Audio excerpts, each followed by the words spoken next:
Hello, welcome to Skynomics Academy. My name is Sunil Kumar and I am going to teach you economics. क्या पढ़ाने जा रहे हैं? Economics पढ़ाने जा रहे हैं. ठीक है, क्लास 11 से हम लोग शुरू कर रहे हैं.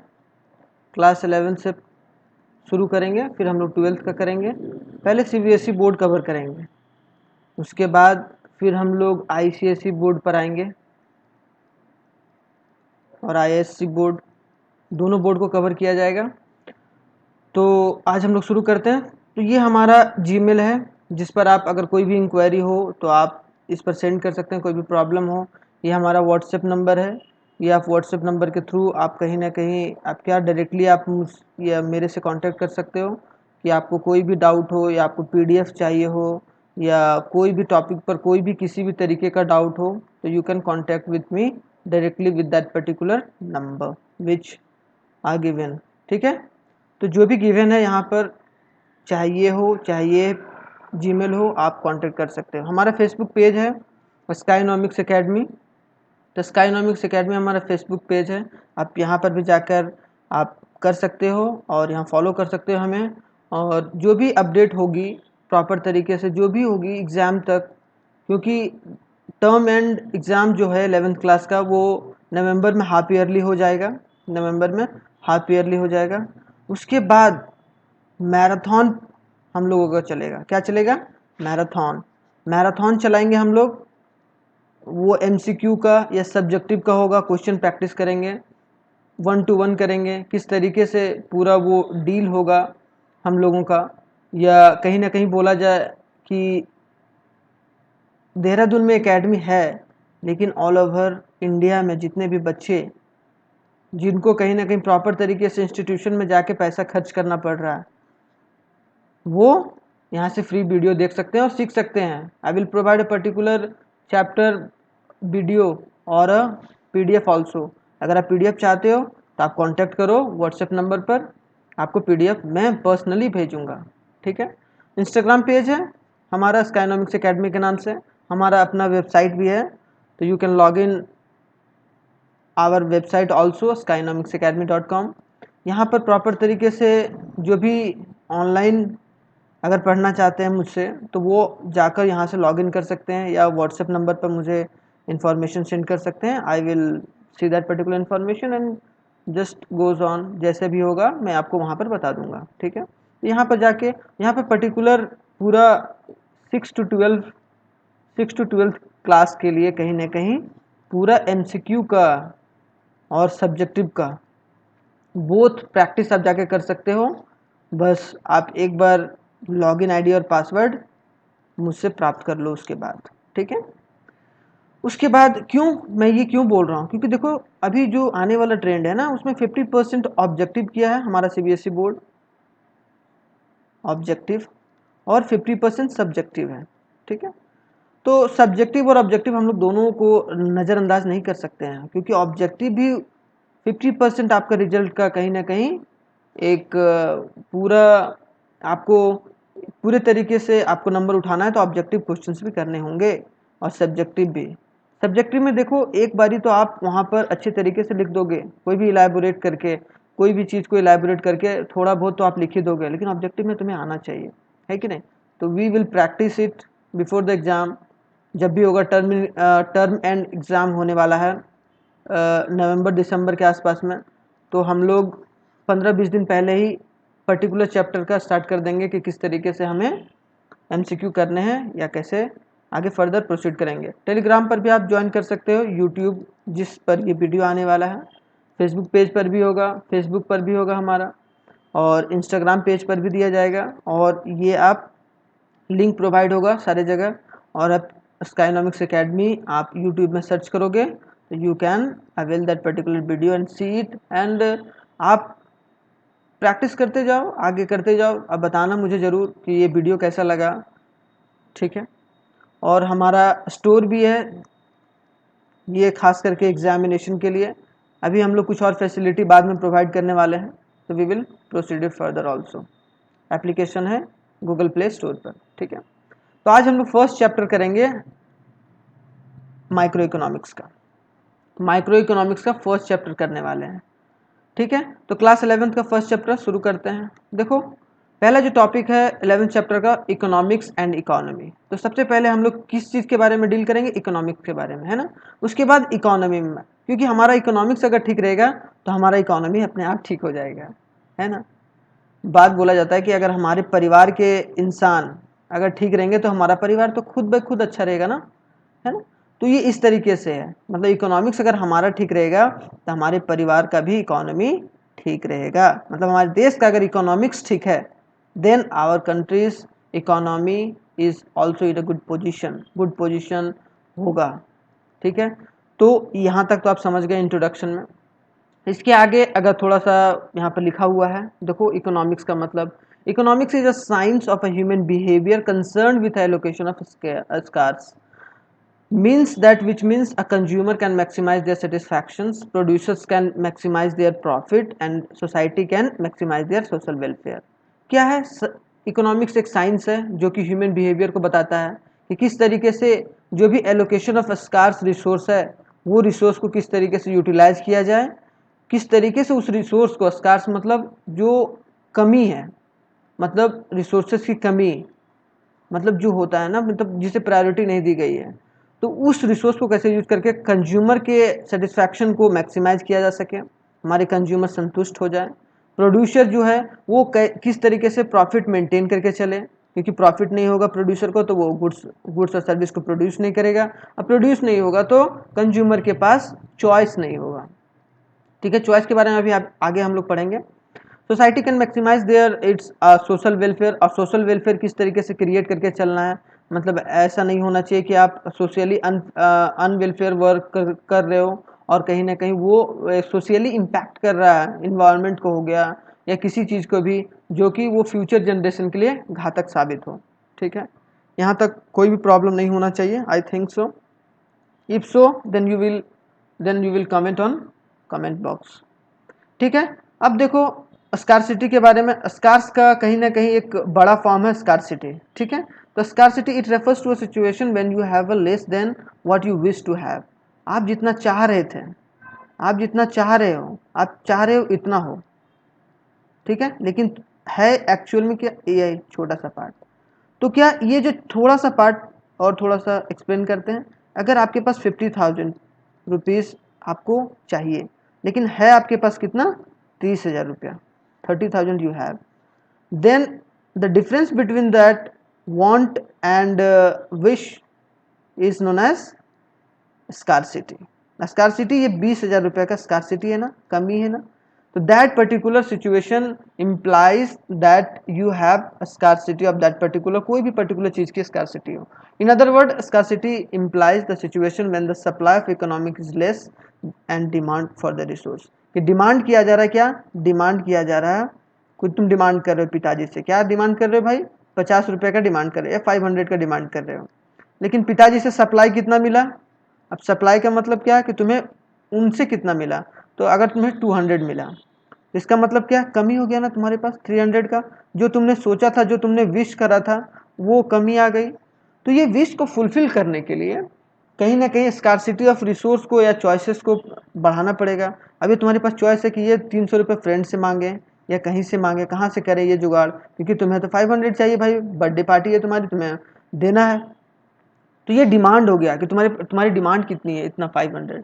उसी तरीके से सप्लाई ऑफ रिसोर्स अगर कम हो, मतलब जो भी रिसोर्सेस आपके अवेलेबल हो वो कम हो और डिमांड की मतलब कंपेरेबल में, तो कहीं ना कहीं वो क्या है, स्कार्सिटी है।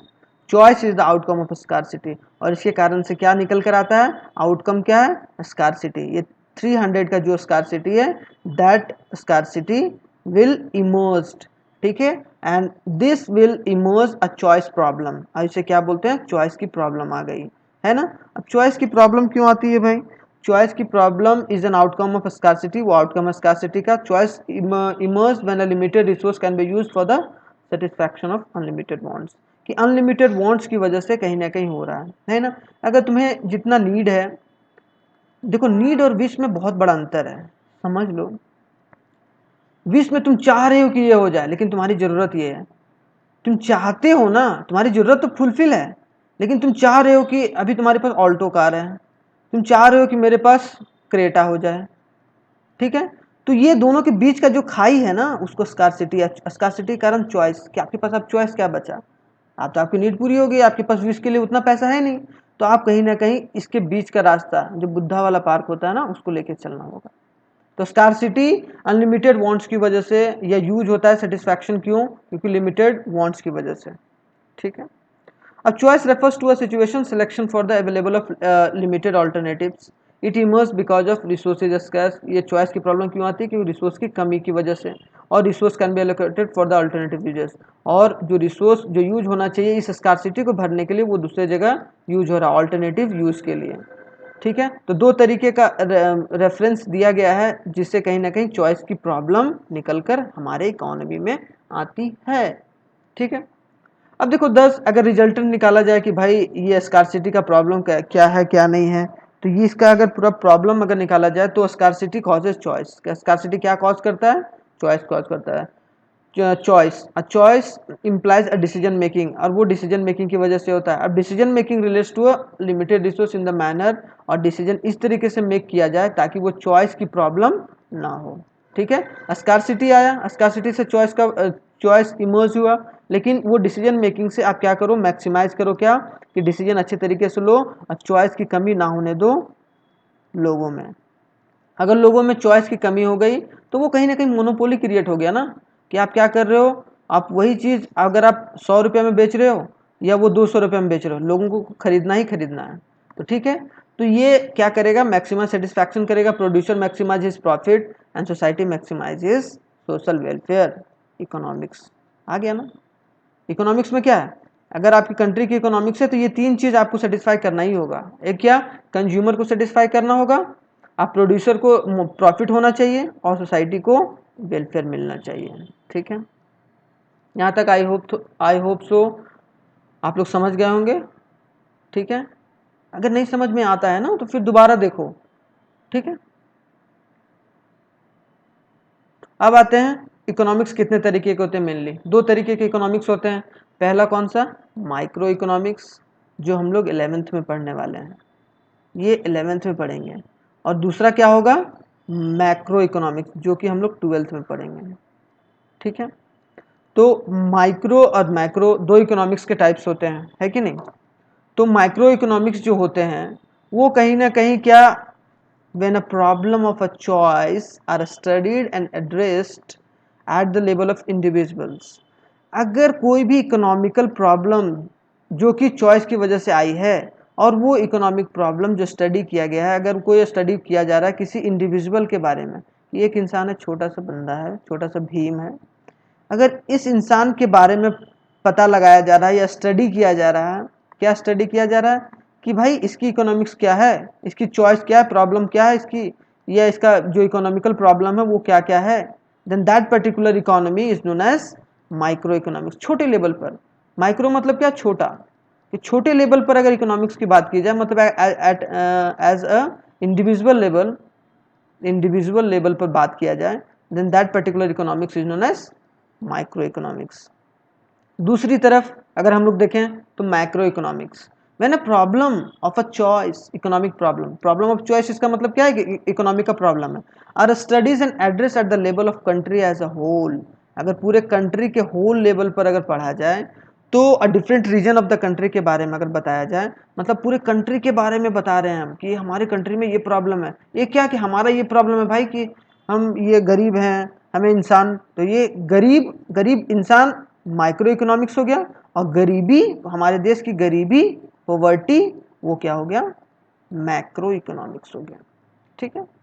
जैसे एम्प्लॉयमेंट बोलते हैं ना, एम्प्लॉयमेंट लेवल क्या है, तो किसी बेरोजगार इंसान को ये नहीं बोलते हैं, एक इंसान अगर बेरोजगार है तो बेरोजगार है, तो एक इंसान के बारे में अगर बोल रहे हैं कि वो बेरोजगार है, उसका इकोनॉमिक कंडीशन ठीक नहीं है, वो नहीं है, पैसा नहीं है, ये नहीं है, वो नहीं है, तो वो माइक्रो इकोनॉमिक्स के बारे में बात कर रहे हैं। लेकिन अगर कंट्री के बारे में, इस कंट्री का एम्प्लॉयमेंट लेवल नहीं है, या इस कंट्री में एम्प्लॉयमेंट लेवल ठीक ठाक नहीं है, ठीक ठाक नहीं है, या ज़्यादा है या कम है, जीडीपी हमारा देश का, जीडीपी का फुल फॉर्म क्या होता है, ग्रॉस डोमेस्टिक प्रोडक्शन। अच्छे से समझ लो, आगे पढ़ेंगे हम लोग ये वाला ना, ग्रॉस डोमेस्टिक प्रोडक्शन 12th में पढ़ेंगे हम लोग, gross domestic production, gross domestic production, ठीक है। तो ये अगर जीडीपी के बारे में हम लोग बात करें, पॉवर्टी के बारे में बात करें, एम्प्लॉयमेंट के बारे में बात करें, तो ये सारे कौन से कहाँ स्टडी होता है? माइक्रो इकोनॉमिक्स लेवल पर, ठीक है। और एक छोटा इंसान, मैक्रो मतलब बिग और माइक्रो मतलब छोटा, ठीक है। यहाँ तक आई होप सो। दो तरीके का इकोनॉमिक्स होता है, माइक्रो इकोनॉमिक्स और मैक्रो इकोनॉमिक्स, ठीक है। हम लोग और डिटेल में इसको पढ़ेंगे अभी फिलहाल, ठीक है। अब माइक्रो इकोनॉमिक्स के बारे में फर्स्ट ऑफ ऑल डिस्कस करते हैं। क्या है भाई? अगर इंग्लिश लैंग्वेज की बात की जाए तो वो ग्रीक लैंग्वेज माइक्रोस से निकल के आया है। क्या? माइक्रोस से निकल के आया है, माइक्रो वर्ड, ठीक है। ग्रीक वर्ड से निकल के आया है, ठीक है। ये माइक्रो जो वर्ड है ना, वो माइक्रोस से निकल आया है। ये माइक्रोस कौन सा है? Greek word. तो तुम्हें एमसीक्यू में पूछ लिया जाएगा। क्या पूछ लिया जाएगा? From where the micros word has been originated या वॉज जनरेटेड। तो आप क्या बोलोगे? ग्रीक वर्ड से आया है, और उसे इंग्लिश में क्या बोलते हैं? माइक्रो, जिसका मतलब क्या होता है? स्मॉल, छोटे लेवल पर, छोटे लेवल पर। इट स्टडीज, अब सेकंड पॉइंट पढ़ते हैं, ठीक है। यहाँ तक आई होप सो कि आप अच्छे तरीके से समझ रहे होंगे। It studies economic activities of economic unit. एक एन इकोनॉमिक यूनिट बोला है, देखो एक इकोनॉमिक यूनिट के बारे में पढ़ रहे हैं, मतलब एक कंपनी के इकोनॉमिक के बारे में बात करेंगे अगर रिलायंस के बारे में, तो उसके इकोनॉमिक प्रॉब्लम के बारे में अगर बात करेंगे तो वो माइक्रो इकोनॉमिक्स में आएगा। Like demand for a salt, अगर बोला जाए एक इंसान की like a demand for a salt for a individual house hold, अगर एक इंडिविजुअल हाउस होल्ड अगर डिमांड कर रहा है, क्या डिमांड कर रहा है भाई? कि सॉल्ट क्या होगा, सॉल्ट का डिमांड हो रहा है। तो अगर एक हाउस होल्ड, अगर एक हाउस होल्ड ने क्या करा? डिमांड करा, तो वो कौन से इकोनॉमिक्स में आ जाएगा? माइक्रो इकोनॉमिक्स, ठीक है। माइक्रो इकोनॉमिक्स दस इंक्लूड्स द स्टडी ऑफ, अब देखो कि ये क्या क्या स्टडी किया जाता है इसके अंदर। अब माइक्रो इकोनॉमिक्स के अंदर कौन सी स्टडीज होती हैं? तो पहला कौन? Demand theory. डिमांड मतलब क्या डिमांड है? अभी हम लोगों ने पढ़ा ना डिमांड ऑफ सॉल्ट, क्या डिमांड है, कैसे डिमांड क्रिएट होता है, डिमांड किस तरीके से काम करता है in the sense of economy, और किस तरीके से पूरा होल इन द इकोनॉमी कैसे वो चलता है, ठीक है। तो हम लोग इसके बारे में पूरा पढ़ेंगे कि कैसे डिमांड को क्रिएट किया जाता है। फिर प्रोडक्शन, कैसे प्रोड्यूस किया जाता है as a individual level. Price को डिटरमाइन किया कैसे किया जाता है एज ए इंडिविजुअल लेवल। अभी प्राइस डिटर्मिनेशन के बारे में मैं बताऊंगा, दोनों को जब ना कंपेयर करूंगा, मैक्रो को और माइक्रो को, कि किस तरीके से मार्केट और एक इंडिविजुअल कैसे डिफरेंस क्रिएट कर सकता है हमारी इकोनॉमी को, ठीक है, या उसके प्राइस लेवल को। फिर क्या, किस तरीके से फैक्टर प्राइसिंग या डिस्ट्रीब्यूशन कैसे हो रहा है, ठीक है, इसके बारे में वो सब सारा कौन स्टडी करता है? माइक्रो इकोनॉमिक्स में स्टडी होता है, ठीक है। अब मैक्रो इकोनॉमिक्स के बारे में पढ़ते हैं। माइक्रो इकोनॉमिक्स क्या होता है? A term micro economics in English language जो निकल के आया वो माइक्रोस वर्ड से आया। किस वर्ड से आया? मैक्रोस वर्ड से। मैक्रोस का मतलब क्या होता है? लार्ज। और मैक्रो इंग्लिश में बोला जाता है, ग्रीक में मैक्रोस। मैक्रोस वर्ड से आया है माइक्रो, और माइक्रो का मतलब, मैक्रो के मतलब क्या होता है? Large. It studies the economic activity related to the economy as a whole, और ये पूरे इकोनॉमी के बारे में बताता है। ऐसा नहीं है कि एक इंडिविजुअल के बारे में बता रहा है, एक इंडिविजुअल के बारे में बता रहा है तो वो माइक्रो इकोनॉमिक्स हो गया, अगर होल के बारे में बता रहा है तो मैक्रो इकोनॉमिक्स हो गया। फॉर एग्जाम्पल देख लेते हैं। जिस वो हम लोगों ने सॉल्ट के बारे में पढ़ा था ना, एक हाउस होल्ड ने डिमांड करा सॉल्ट के, तो वो सॉल्ट का क्रिएट हुआ ना डिमांड, देन दैट पर्टिकुलर जो इकोनॉमिक्स हो गया वो कौन सा हो गया? माइक्रो। मैक्रो क्या? It studies the aggregate demand of all the goods and service in an economy. मतलब क्या? जैसे नीचे दिया हुआ सच एज नेशनल इनकम। अगर नेशनल इनकम के बारे में बात किया जाए तो नेशनल इनकम पूरे देश का निकालते हैं ना इनकम, मतलब उसमें सभी इंडिविजुअल्स काउंट रहते हैं, सभी इंडिविजुअल्स काउंट रहते हैं। तो सभी इंडिविजुअल्स का अगर साथ में निकाला जाए तो वो नेशनल इनकम हो जाएगा, एक देश का इनकम। टोटल एम्प्लॉयमेंट की क्या एम्प्लॉयमेंट है, जनरल प्राइस क्या है, जनरल प्राइस क्या है? Market price. अभी मैं बता रहा था ना, कंपेयर करके बताऊंगा, अब बताता हूँ। देखो, जो एक बात किया जाए ना कि एक ठेला वाला, एक यहाँ ठेला वाला, एक यहाँ ठेला वाला, ये भी टोमेटो बेच रहा है, ये भी टोमेटो बेच रहा है। अब सोचो ये टोमेटो का प्राइस रखा है 10 रुपीज़ पर केजी, अब ये क्या रखा है? 15 रुपीज़ पर केजी। कि मार्केट प्राइस कैसे वो डिटरमाइन करता है हमारी प्राइस लेवल को, अब ये देखना, ठीक है।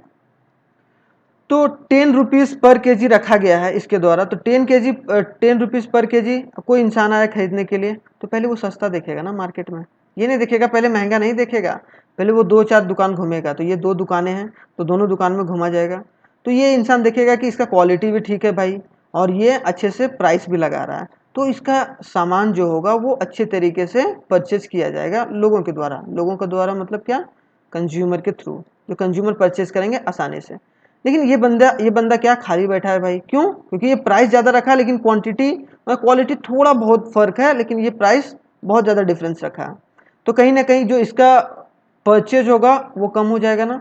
अब इसका परचेज अगर कम होगा, इसका मतलब क्या है, ये इसका अगर कोई सामान ले नहीं रहा तो ये क्या करेगा, अपने प्राइस को कम कर देगा, है ना। ये प्राइस को, ये भी 10 रुपये पर केजी, क्यों? क्योंकि ये मार्केट के हिसाब से हुआ ना, क्योंकि सामने वाले इंसान की वजह से ये अपनी प्राइस को डिटरमाइन किया, तो वो मार्केट प्राइस डिटरमाइन होता है। तो मार्केट प्राइस कैसे डिटरमाइन होता है, ये समझ में आ गया ना कि मार्केट प्राइस कैसे डिटरमाइन होता है। एक देखो, ये इंडिविजुअल लेवल पर भी हो सकता है और कंट्री लेवल पर भी हो सकता है। अभी ये हम लोग इंडिविजुअल लेवल पर किया ना, तो ये माइक्रो इकोनॉमिक्स। अगर कोई देश की वजह से या कोई कंट्री की वजह से अगर हुआ है, या कंट्री के लेवल पर बहुत सारी कंट्री की वजह से, प्रेशर की वजह से अगर किसी कंट्री ने क्या करा, अपनी प्रोडक्ट का जो प्राइसिंग है वो कम या ज़्यादा कर दिया, ठीक है, तो कहीं ना कहीं क्या, कम या ज़्यादा मतलब लेस और मोर कर दिया, तो वो क्या हो जाएगा, मैक्रो इकोनॉमिक्स लेवल पर, ठीक है। आई होप सो आप लोग समझ गए होंगे। अब माइक्रो इकोनॉमिक्स के बारे में थोड़ा डिटेलिंग में थोड़ा जान लेते हैं, ठीक है। Micro economics studies the economic relation between और economic problem at the level of individual level के बारे में, इंडिविजुअल फर्म्स के बारे में, इंडिविजुअल हाउस होल्ड के बारे में, इंडिविजुअल कस्टमर के बारे में अगर स्टडी कर रहे हैं तो माइक्रो इकोनॉमिक्स है। वो क्या है, माइक्रो इकोनॉमिक्स, माइक्रो इकोनॉमिक्स, ठीक है। उसके बाद सेकंड पॉइंट देखते हैं। पहला पॉइंट तो क्लियर, सेकंड पॉइंट क्या है भाई, Microeconomics is basically concerned with determination of output and price of an individual firm or industry. Accordingly, microeconomics is briefly referred to as a theory of price. और इसे क्या, theory of price बोला जाता है। क्यों? क्योंकि एक इंडिविजुअल के कारण आउटपुट या प्राइस जो डिपेंड होता है वो एक एक इंडिविजुअल के कारण जो प्राइस का डिफ्रेंशिएट होता है। एक इंडिविजुअल और फर्म्स इंडस्ट्री भी इम्पैक्ट कर सकता है, एक इंडिविजुअल फर्म्स भी इम्पैक्ट कर सकता है, एक पर्टिकुलर इंसान भी कर सकता है, ठीक है। Third point, study of micro economics assumes that micro variable remain constant, और ये रिमेन कांस्टेंट रहता है micro economics variable. Market force रहता है, डिमांड और सप्लाई रहता है, play a significant role to context the micro economics problem. और माइक्रो इकोनॉमिक प्रॉब्लम के लिए जो डिमांड और सप्लाई एक बहुत बड़ा रोल प्ले करता है। जिस तरीके से बोले ना कि डिमांड इतना का है, इतने इतने अगर पेंसिल का डिमांड है या तुम्हारे पास 500 है, तो अगर 300 का और डिमांड हो गया, मिला 200 पिताजी से, 300 का और डिमांड हो गया, तो डिमांड और ये सप्लाई कैसे पूरा किया जाए, वो सब सारे के बारे में स्टडी करना माइक्रो इकोनॉमिक्स एक बहुत बड़ा रोल फैक्टर प्ले करता है, ठीक है। अब मैक्रो इकोनॉमिक्स क्या है, मैक्रो इकोनॉमिक्स क्या करता है, ये इकोनॉमिक प्रॉब्लम को बताता है, लेकिन एज अ होल, मतलब एज अ कंट्री लेवल। अगर एक कंट्री से दूसरे कंट्री में कंपेयर कर रहे हैं क्या, कि इस कंट्री के जीडीपी क्या है इस कंट्री के जीडीपी से, मतलब ज़्यादा है या कम है, इंक्रीज है, डिक्रीज है, लेस है, मोर है, एम्प्लॉयमेंट लेवल कम है, ज़्यादा है, महंगाई क्या बोलेंगे, इन्फ्लेशन कम है, ज़्यादा है, कम है, सब वो डिटरमाइन करेंगे वो मैक्रो इकोनॉमिक्स लेवल पर। इज बेसिकली कंसर्न विथ, और ये किससे कंसर्न करता है, theory of income and employment से। ये ज़्यादा इंपॉर्टेंट नहीं, बस पढ़ लो अभी फिलहाल, ठीक है। बस ये समझो थोड़ा सा, क्योंकि देखो आगे चलकर तुम अगर कॉमर्स लिए हो तो कॉमर्स की फील्ड में कुछ करोगे ना, तो कॉमर्स की फील्ड में कैसे किस तरीके से आप हर एक वर्ड को एनालाइज करते हो। जैसे यहाँ पर आ गया एग्रीगेट का मतलब, एग्रीगेट आउटपुट मतलब पूरा आउटपुट, होल, एग्रीगेट मतलब होल। तो ये सारे वर्ड जो होते हैं ना वो समझना पड़ता है थोड़ा सा। A study of macroeconomics assumes that a macro variable remain constant, और माइक्रो इकोनॉमिक जो बोलता है वो क्या बोलता है कि जो माइक्रो वेरिएबल है वो कांस्टेंट रहना चाहिए, ज़्यादा फ्लक्चुएट नहीं होना चाहिए। दो तरीके का पॉलिसी होता है जिस वजह से माइक्रो इकोनॉमिक्स हैम्पर होता है। हैम्पर होने का मतलब क्या है, कि हो सकता है वो हैम्पर करे या फिर वो आगे बढ़े। तो गवर्नमेंट पॉलिसी, मॉनेटरी पॉलिसी के थ्रू और physical policy play a significant role in the contest to the micro economic problem, like a problem of unemployment. देखो मॉनेटरी पॉलिसी जो होता है ना और फिजिकल पॉलिसी, दो पॉलिसी होता है जो गवर्नमेंट के द्वारा लाया जाता है, ठीक है, ताकि मैक्रो इकोनॉमिक्स को कंट्रोल किया जा सके। अब देखो ये मैक्रो इकोनॉमिक्स को कंट्रोल करने के लिए दो, क्यों भाई, ये दो इसीलिए, मॉनेटरी पॉलिसी जो होता है वो आरबीआई देखता है, ठीक है। और physical policy government of India. देखो डिटेल में पढ़ा रहे हैं, बस ध्यान रखते जाओ कि दो तरीके का पॉलिसी होता है, एक क्या होता है मॉनेटरी पॉलिसी, एक होता है फिजिकल पॉलिसी। जो मॉनेटरी पॉलिसी होगा वो आरबीआई के थ्रू पॉलिसी लाई जाएगी और वो गवर्नमेंट ऑफ इंडिया के द्वारा फिजिकल पॉलिसी लाई जाएगी, ठीक है।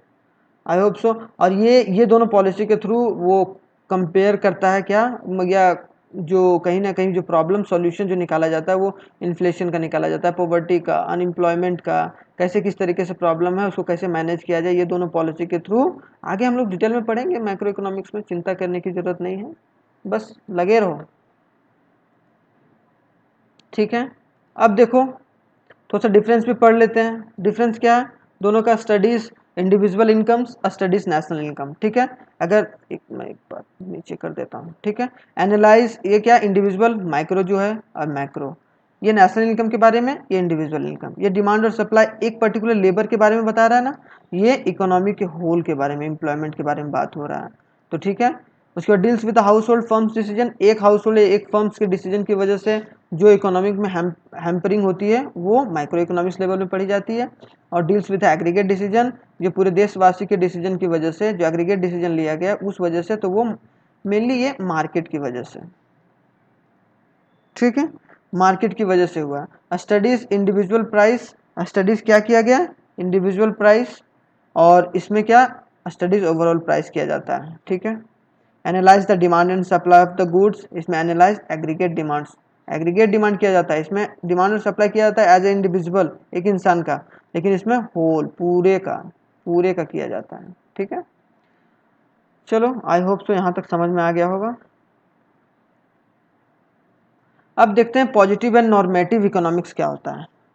दो तरीके का इकोनॉमिक्स और निकल के आया, पॉजिटिव और नॉर्मेटिव। देखो मेनली दो तरीके का ही होता है, जैसे माइक्रो और मैक्रो, ठीक है।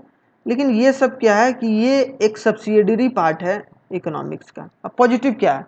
पॉजिटिव अगर कोई इकोनॉमिक प्रॉब्लम है, देखो पढ़ लेते हैं पहले, उसके बाद अच्छे से डिस्क्राइब करेंगे हम लोग। Positive economics deals with economic issues और economic behaviour related to a present, past and future. It deals with such an economic issue which is studies using a facts and figure. अगर किसी चीज़ के बारे में पढ़ रहे हो, जैसे इन्फ्लेशन, महंगाई, ठीक है, अभी मान लो महंगाई बहुत है, तो अगर उस महंगाई के बारे में अगर बात की जाए, या महंगाई के बारे में अभी का क्या है भाई, महंगाई पहले का क्या था और आने वाले समय का क्या होगा, फैक्ट्स एंड फिगर के द्वारा। जैसे अगर 2000 अगर देख लो 2019 में इन्फ्लेशन अगर 4.3% था, ठीक है।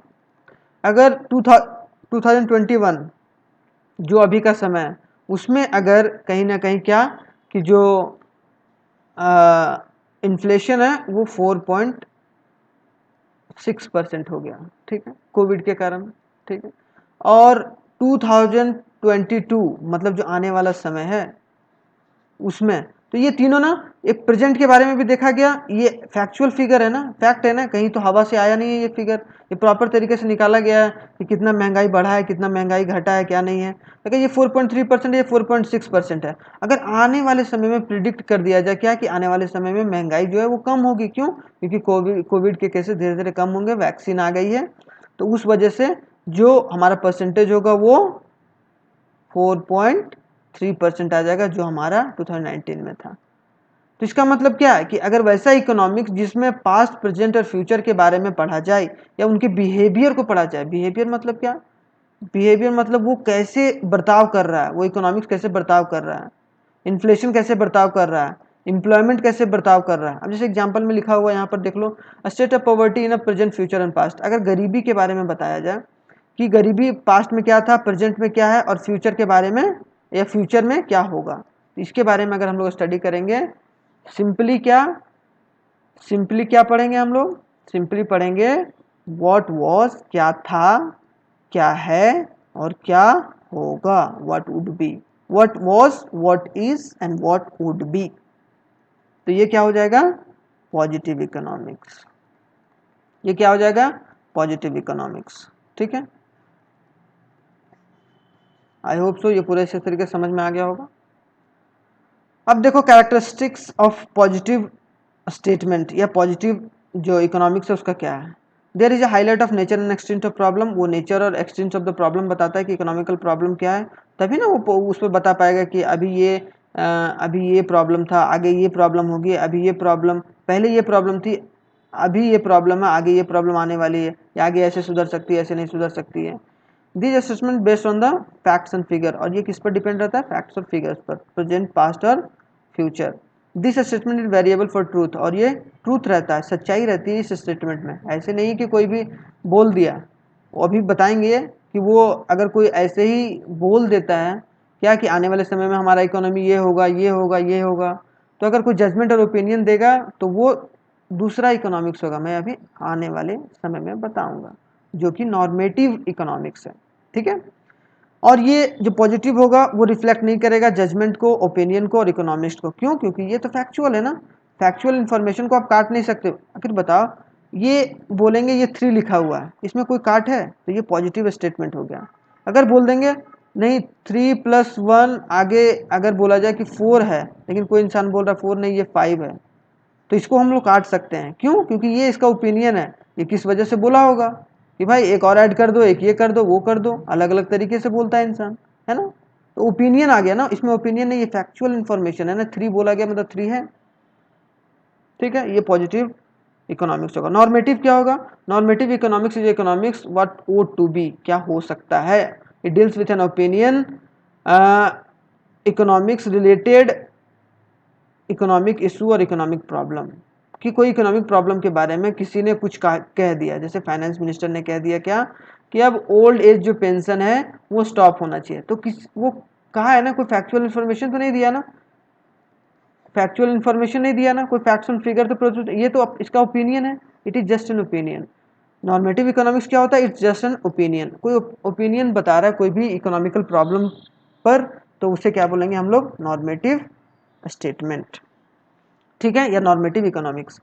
ये इन्वॉल्व क्या करता है भाई, एक बार फटाफट पढ़ लेते हैं कि this statement involves a value judgement, वो अपने जजमेंट करता है। कभी कल क्या होता है, कंट्रोवर्सी हो जाता है ना, जैसे अगर बीजेपी और कांग्रेस हो जाए, बीजेपी और कांग्रेस, बीजेपी क्या कर रही है? प्राइवेटाइजेशन कर रही है ना, कोई प्राइवेट कर रही है, कोई कोई कंपनी को बेच, तो ये बीजेपी कर रही है, फैक्चुअल है वो, लेकिन कहीं ना कहीं कोई किसी ने बोल दिया क्या कि हाँ ये करना चाहिए, ये ठीक है, किसी ने ये ना ये गलत है ना, तो कंट्रोवर्सी हो जाती है कोई कोई बातों को लेके, तो वो भी हम लोग देखेंगे। Controversy and debate there indicate the opinion that are therefore variable of truth, not variable for truth। और variable of truth कौन रहता था? Positive economics. ठीक है, और ये variable of truth नहीं होता है।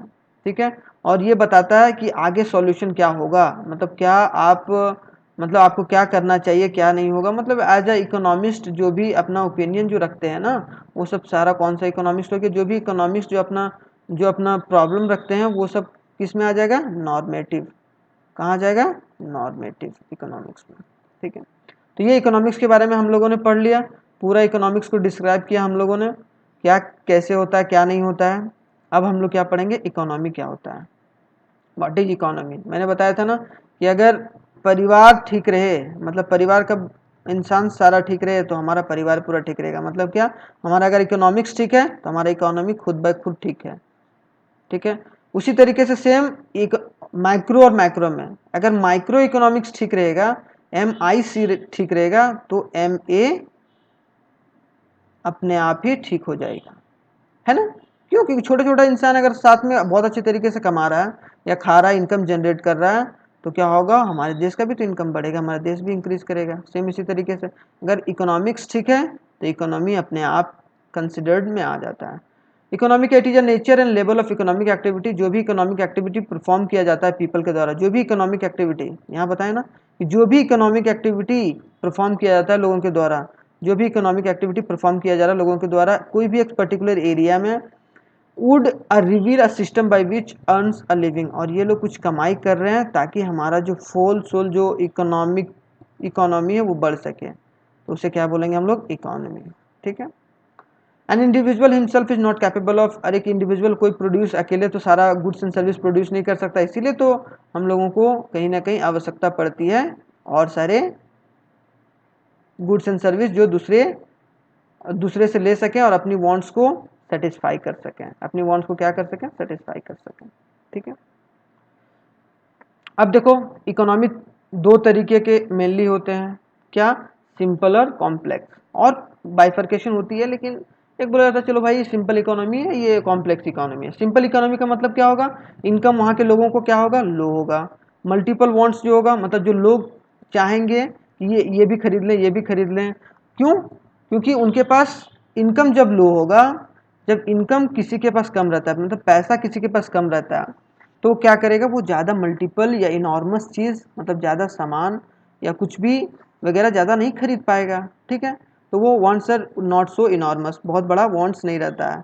म्यूचुअल इंडिपेंडेंस लिमिटेड, मतलब म्यूचुअली जो इंटरडिपेंडेंट रहते हैं वो कम रहते हैं लोग। ठीक है, डिग्री ऑफ एक्सचेंज की, जो भी गुड्स एक्सचेंज होता है, गुड्स और सर्विस, जो भी गुड्स और सर्विस जो भी एक्सचेंज होगा वो मॉडरेट तरीके से होगा। ऐसा नहीं है कि बहुत हाई फाई गुड्स और लेवल मॉडरेट किया जा रहा है। ठीक है, मॉडरेट लेवल पर किया जाता है इन सिंपल इकोनॉमी। सेम उसी तरीके से जस्ट अपोजिट क्या है, कॉम्प्लेक्स इकोनॉमी। कॉम्प्लेक्स इकोनॉमी मतलब क्या, income level of the people is high, income यहाँ के लोगों का बहुत हाई होगा। Wants are multiple as well as enormous, यहाँ के पीपल का जो वांट्स होगा, वांट्स मतलब क्या, अगर वांट्स बोला जाए इनॉर्मस है, इसका मतलब क्या है, विश है ना, विश जो है वो ठीक ठाक लोगों का है। म्यूचुअल इंटरडिपेंडेंस वेरी हाई रहेगा, degree of exchange very high रहेगा, जस्ट उसका अपोजिट है सिंपल इकोनॉमी का। अब आते हैं तीन इकोनॉमी होता है, central plan economy, market economy. ये देखो ये इंपॉर्टेंट है, सेंट्रल प्लान इकोनॉमी क्या होता है, मार्केट इकोनॉमी क्या होता है, और मिक्स्ड इकोनॉमी है ना। इकोनॉमी अगर सिंपल सी बात की जाए तो सेंट्रल इकोनॉमी क्या है कि जो सेंट्रल कंट्रोल कर रहा है। अगर कोई एक सरकार पूरे इकोनॉमी को कंट्रोल कर रही है, पूरे इकोनॉमी को कंट्रोल कर रही है, अर्थव्यवस्था को कंट्रोल कर रही है, तो then that particular economy is known as centrally planned. क्यों? क्योंकि वो सेंट्रली एक ही इंस्टीट्यूशन या एक ही फर्म उसे पूरा कंट्रोल कर रहा है। ठीक है, मार्केट में मतलब क्या कि ये कहीं ना कहीं प्राइवेट कंट्रोल कर रहा है, मतलब क्या, कहीं ना कहीं गवर्नमेंट का जो भी कहीं ना कहीं एक टांग अड़ाना होता है वो कम रहता है। ठीक है, अब मिक्स्ड इकोनॉमी का मतलब क्या है कि जिसमें कहीं ना कहीं साथ निभाना साथिया वाला काम हो गया, कि मतलब प्राइवेट प्लस गवर्नमेंट दोनों साथ में अच्छे तरीके से चलते हैं। एक क्या हो गया, पूरा एक इंसान पर कंट्रोल, चाहे वो प्राइवेट हो या वो गवर्नमेंट हो। प्राइवेट का मतलब डिक्टेटरशिप हो या वो डेमोक्रेटिक हो। ठीक है, और उसके बाद क्या, मार्केट इकोनॉमी, मार्केट में जो प्राइवेट का होगा उसको तवज्जो ज़्यादा दिया जाता है, गवर्नमेंट उसमें हस्तक्षेप बहुत कम करती है, गवर्नमेंट का इंटरफेरेंस बहुत कम रहता है। और इसमें प्रॉपर, इसमें गवर्नमेंट का पूरा इंटरफेरेंस रहता है, सेंट्रल प्लान इसमें कम रहता है, और इसमें बहुत मिनिमल रहता है, मतलब दोनों साथ में मिलकर 50-50 करके चलते हैं। अब थोड़ा सा एक्सप्लेन करके पढ़ लेते हैं हम लोग। कंट्रोल्ड, कंट्रोल्ड का देखो तो यहाँ कंट्रोल आ गया ना, अगर किसी एक इंसान के द्वारा कंट्रोल किया जा रहा है तो वो क्या होगा, कंट्रोल और सेंट्रल प्लान्ड इकोनॉमी। ये इकोनॉमिक्स में क्या होता है, जो भी प्रोडक्शन होगा, जो भी कंजम्पशन होगा, जो भी इन्वेस्टमेंट होगा, जो भी एक्सचेंज होगा, are firmly controlled by the government और सम सेंट्रल अथॉरिटी, है ना। कोई एक अथॉरिटी के द्वारा, कोई एक अथॉरिटी के द्वारा या एक सरकार के द्वारा, एक ही सरकार के द्वारा पूरा कंट्रोल किया जा रहा है पूरे कंट्री को या पूरे इकोनॉमी को, then that particular economy is known as centrally या कंट्रोल्ड प्लान्ड इकोनॉमी। क्लियर, आराम से समझते जाइए। Economic decision are driven by the motive of social welfare, और ये क्या, सोशल वेलफेयर को बताता है ना। क्यों? क्योंकि अगर एक कोई रहेगा तो उसे डिसीजन मेकिंग में कोई दिक्कत नहीं होगी, या वो खराब काम करेगा या अच्छा काम करेगा, लेकिन ये मेनली बोला जाता है कि सेंट्रली प्लान्ड है, जब सरकार अगर कुछ काम करती है तो वो लोगों की भलाई के लिए करती है। Okay, consumer is not sovereign, sovereign मतलब क्या, वो आज़ाद नहीं होते हैं, सोवरन मतलब आज़ाद नहीं होते हैं, फ्री नहीं होते हैं कि कोई भी किसी भी गुड्स को वो मतलब जो चाहे वो प्रोड्यूस कर सकते हैं, जो चाहे वो खरीद सकते हैं। जो सेंट्रल अथॉरिटी डिसाइड करेगी what goods are to be produced for the people, कि वो जो गुड्स जो प्रोड्यूस किया जाएगा मार्केट में, जो लोगों को मिलेगा, वो कौन सा गुड्स प्रोड्यूस किया जाए और किस तरीके से लोगों को मिले। तो अगर प्रोड्यूसिंग का जो भार है वो कहीं ना कहीं सेंट्रल गवर्नमेंट देख रही है, तो इसका प्राइस भी कौन डिटरमाइन करेगा, गवर्नमेंट, है ना। जो भी सेंट्रल अथॉरिटी या गवर्नमेंट है वो डिसाइड करेगी। ठीक है, तो देखो what price of the goods are sold in the market, वो कौन डिसाइड करेगा, गवर्नमेंट, है ना लिखा हुआ, the government decide at what price, कि जो भी प्राइस पर सोल्ड होगा वो सरकार के द्वारा तय किया जाएगा या कहीं ना कहीं कंसिडर किया जाएगा। So we have to be a very conscious about a central plan और अ फ्री इकोनॉमिक और अ मार्केट इकोनॉमी, ठीक है, डिफ्रेंशिएट आना चाहिए, we can differentiate it easily, but to the point is most important in board exam और particular whichever exam you are giving, चाहे वो आपका हाफ ईयरली हो या मेन एग्जाम हो, आपको आना चाहिए, है कि नहीं। उसके बाद इसका एग्जाम्पल क्या है भाई, पब्लिक सेक्टर डोमिनेट करता है, मतलब क्या, जो भी सरकार की कंपनियां होंगी, पब्लिक सेक्टर मतलब जो भी सरकार की कंपनी होंगी या इंटरप्राइजेस होंगी वो कंट्रोल करती हैं पूरे इकोनॉमिक एक्टिविटी को, ठीक है। In China and Russia North Korea are the degree of control are very high, इसीलिए ये तीनों एग्जांपल्स हैं कौन, सेंट्रली या कंट्रोल प्लान्ड इकोनॉमी के, चाइना, रसिया और नॉर्थ कोरिया, ठीक है। 3 एग्जांपल्स हो गए, देख लो, चाइना में कंट्रोल किया जाता है, एक ही सरकार के द्वारा पूरा कंट्रोल किया जाता है, रशिया में भी एक ही सरकार, पुतिन सरकार के द्वारा किया जा रहा है, तो कहीं ना कहीं नॉर्थ कोरिया में भी वही सेम है। चलो यहाँ तक समझ में आ जाना चाहिए। अगर आपको कोई प्रॉब्लम होगा तो यू कैन कमेंट कर सकते हो प्रॉपर तरीके से, आपके पास देखो यहाँ पर नीचे भी व्हाट्सएप नंबर है, आप यहाँ पर डायरेक्टली आप पूछ सकते हो, इंक्वायरी कर सकते हो, आपको सही इन्फॉर्मेशन मिलेगा। पीडीएफ चाहते हो जो अभी मैं पढ़ा रहा हूँ तो वो आपको प्रॉपर तरीके से प्रोवाइड किया जाएगा, ठीक है। चलिए अब फ्री इकोनॉमी के बारे में पढ़ते हैं, फ्री और मार्केट इकोनॉमी। दिस इकोनॉमी और activity is controlled by the market forces, ये कौन करता है, मार्केट, मार्केट का मतलब क्या कि प्राइवेट एंटिटी, कि प्राइवेट इंसान या प्राइवेट इंटरप्राइजेस, प्राइवेट इंसान का नहीं, प्राइवेट इंटरप्राइजेस मेंटेन करता है या इंटरप्राइजेस मेंटेन करता है या उसे आगे लेके चलता है। इकोनॉमिक डिसीजन जो मोटिव होगा वो क्या, प्रॉफिट मैक्सिमाइजेशन, क्यों, क्योंकि एक प्राइवेट जो भी कंपनी होता है, एक सरकारी कंपनी जो प्रॉफिट के मोटिव से नहीं जाती है, लेकिन ये प्रॉफिट के मोटिव से जाएगी ही जाएगी। कंज्यूमर और सोवरन, कंज्यूमर के पास फ्री रहता है, चॉइसेस रहता है कि कुछ भी वो सामान खरीद सके, क्या बाई करे, क्या उनके पास बहुत सारे buys goods according to their choice, choice की मतलब उनके पास बहुत सारा चॉइस होता है और प्राइस को अपने तरीके से फ्लक्चुएट किया जा सकता है इनके द्वारा, मार्केट प्राइस जो हमने पढ़ा था, तो वो कहीं ना कहीं सोवरन होता है, फ्री, वो लोग कुछ भी बाई कर सकते हैं, कुछ भी खरीद सकते हैं। Most resources are control and owned by the people, सारा जो रिसोर्सेज होगा, जो मैंने बताया कि इंटरप्राइजेस जो भी है वो कंट्रोल कौन करेगा, एक गवर्नमेंट करेगी, एक गवर्नमेंट, सॉरी गवर्नमेंट नहीं करेगी, पीपल करेंगे, मतलब क्या, प्राइवेट एंटिटी करेगा। Private dominate the economic activity, और प्राइवेट क्या करता है, डोमिनेट करता है इकोनॉमिक को। जैसे देख लो यूएसए और यूके, है ना, यूएसए की कंपनी है, जैसे फेसबुक है, गूगल है, वो सब है, तो वो सब कौन मार्केट को डोमिनेट कर रहा है ना, एप्पल है, तो वो सब प्राइवेट एंटिटी है जो पूरे मार्केट को डोमिनेट किए हुए है, पूरे यूएस मार्केट को। तो वहाँ पर जो सरकार रहती है ना, जो गवर्नमेंट रहती है, उसका जो कहीं ना कहीं इंटरफेरेंस रहता है वो बहुत कम रहता है। चलिए मिक्स्ड इकोनॉमी, आप लोग जानते होंगे हमारा भारत देश मिक्स्ड इकोनॉमी है भाई। These are the economics where the activities are governed by the free play and market forces but regulated by the government। देखो शुरू में कंट्रोल किया गया सेंट्रली प्लान्ड में, फिर क्या, प्राइवेट के हाथों में ज़्यादा कंट्रोल दे दिया गया। इसमें क्या, कंट्रोल का बात ही नहीं आ रहा है ना, इसमें रेगुलेशन का बात आ रहा है, मैंने बताया था ना, रेगुलेशन का बात आ रहा है। रेगुलेशन का मतलब क्या, अगर कोई चीज़ कोई रेगुलेट कर रहा है तुम्हें, अगर पापा तुम्हारे या तुम्हारे पेरेंट्स अगर तुम्हें रेगुलेट नहीं कर रहे, कंट्रोल कर रहे हैं, रेगुलेट नहीं कर रहे हैं, कंट्रोल कर रहे हैं, इसका मतलब क्या है कि तुम गलत डिसीजन लोगे ही लोगे, क्यों, क्योंकि तुम्हें ज़बरदस्ती वो काम या फोर्सफुली वो काम करवाया जा रहा है।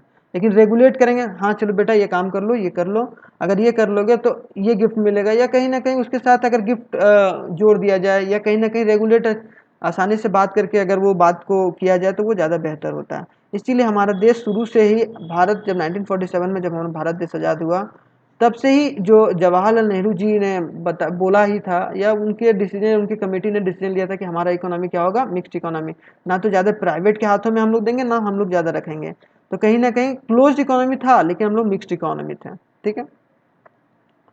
अब क्या, economic decision are driven by the motive both profit maximization and social welfare, क्यों, क्योंकि ये प्राइवेट और गवर्नमेंट दोनों साथ में आकर मिलकर काम करते हैं, मिक्स्ड में, मिक्स हो गया ना, मिक्स वेजिटेबल बनता है, उसी तरीके से मिक्स वेजिटेबल बन गया, प्रॉफिट मैक्सिमाइजेशन भी हो गया, सोशल वेलफेयर भी हो गया। Consumer is a sovereign, consumer क्या रहता है, सोवरन रहता है, उसके पास चॉइस रहता है और लोगों को सही तरीके से पीडीएस सिस्टम के थ्रू, जो गाँवों में देखते हो 5 केजी चावल मिलता है, 2 केजी राइस मिलता है, ये 2 केजी पल्सेस मिलता है, वो पीडीएस सिस्टम के थ्रू मिलता है। तो सभी को खाना प्रोवाइड कराना, सभी को फूड प्रोवाइड कराना, एसेंशियल गुड्स जो प्रोवाइड कराना है कंज्यूमर को, वो सरकार का काम रहता है। Resources are control both by the government, जो रिसोर्सेस होगी, जो भी कंपनी होगी, जो भी इंटरप्राइजेस होगा, वो लोगों मतलब प्राइवेट के थ्रू भी या गवर्नमेंट के थ्रू, बोथ के थ्रू रेगुलेट होगा। और जो रेगुलेट होगा प्राइस कंट्रोल, वो मार्केट के हिसाब से होगा।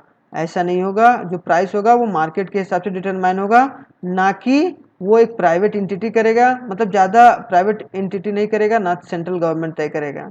ठीक है, मार्केट पर ज़्यादातर देखो, मार्केट प्राइस उसमें भी डिपेंड होता है, जो हम लोगों ने पढ़ा, जो फ्री इकोनॉमी और मार्केट इकोनॉमी है, उसमें भी जो डिसाइड करता है वो मार्केट ही करता है। लेकिन जो कहीं ना कहीं बोला जाए ना, मार्केट वहाँ पर कहीं ना कहीं थोड़ा सा प्राइवेट का ज़्यादा हाथ रहता है, इसमें थोड़ा सा ज़्यादा फ्लेक्सिबिलिटी है मिक्स्ड इकोनॉमी में। Both public and private sector dominate, public मतलब क्या, जो सरकार की सेक्टर है, और जो प्राइवेट की सेक्टर है, बोथ डोमिनेट करती है इकोनॉमी में। ठीक है, आई होप सो समझ में आया होगा। हम लोगों ने पूरा माइक्रो इकोनॉमिक्स पढ़ा, मैक्रो इकोनॉमिक्स पढ़ा कि क्या होता है क्या नहीं होता है, इनके पार्ट सिंपल इकोनॉमी पढ़े हैं, सिंपल इकोनॉमी क्या होता है, कॉम्प्लेक्स इकोनॉमी क्या होता है ना, कॉम्प्लेक्स इकोनॉमी क्या होता है। उसके बाद हम लोग ये इकोनॉमिक्स में ही पढ़े हैं क्या, नॉर्मेटिव इकोनॉमिक्स क्या होता है, नॉर्मेटिव इकोनॉमिक्स क्या होता है, ठीक है, पॉजिटिव इकोनॉमिक्स क्या होता है। तो ये सब सारी चीज़ें जो है ना, मेन डेफिनेशन याद कर लो। और अगर पूछा जाएगा एमसीक्यू में तो ये बहुत डिपेंडेंट है, मतलब ये बहुत कहीं ना कहीं काम वाला चीज़ है।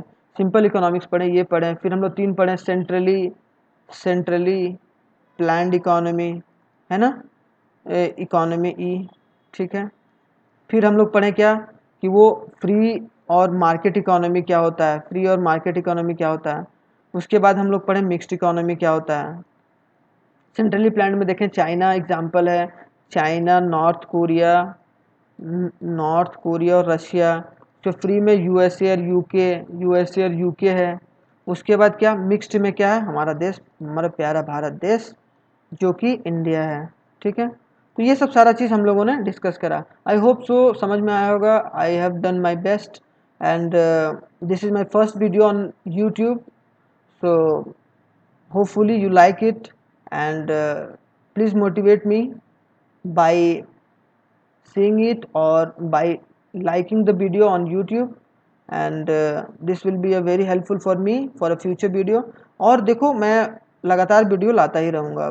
ठीक है, चलो एक बार मैं बता देता हूँ कि अगर किसी को इंक्वायरी है, कुछ भी अगर आप करना चाहते हो, पीडीएफ चाहते हो तो प्रॉपर तरीके से, अगर पूरा डिजिटल वीडियो चाहते हो या पर्सनली पढ़ना चाहते हो तो वो आप यहाँ से पढ़ सकते हो।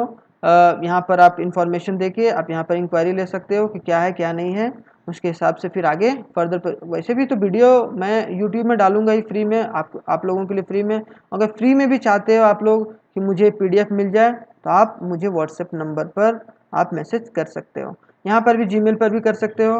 उसके बाद साथ ही साथ फेसबुक पर मैसेज कर सकते हो, ये हमारा फेसबुक पेज है, ये हमारा इंस्टाग्राम पेज है, इंस्टाग्राम पर भी मैसेज कर सकते हो। और स्काईनॉमिक्स एकेडमी हमारा वेबसाइट है, मैंने बताया ही वेबसाइट के बारे में, तो बस इसे एक बार जरूर विजिट कीजिएगा, देखिएगा। स्काईनॉमिक्स एकेडमी टेलीग्राम पर भी है और ये यूट्यूब है, हमारा यूट्यूब पेज है स्काईनॉमिक्स एकेडमी के नाम से, आप लोग यहाँ पे विजिट कर सकते हैं। और ये हमारा गूगल प्ले स्टोर पर हमारी एकेडमी की ऐप है, जो आप अवेल कर सकते हो फ्री ऑफ कॉस्ट, और आप फ्री टेस्ट लगा सकते हो। लेकिन बच्चों आप लोगों के लिए नहीं, ये कॉम्पिटिटिव के लिए फ़िलहाल है। बाद में फिर हम लोग इसमें नीट जेई का भी साथ में लाएंगे, और सारे अलग अलग जो भी होगा मैं फर्दर बताते जाऊंगा। चलो, thank you very much, I have enjoyed. मैं पढ़ाना बहुत पसंद करता हूँ and I thoroughly enjoyed throughout the session. Thank you very much, bye bye.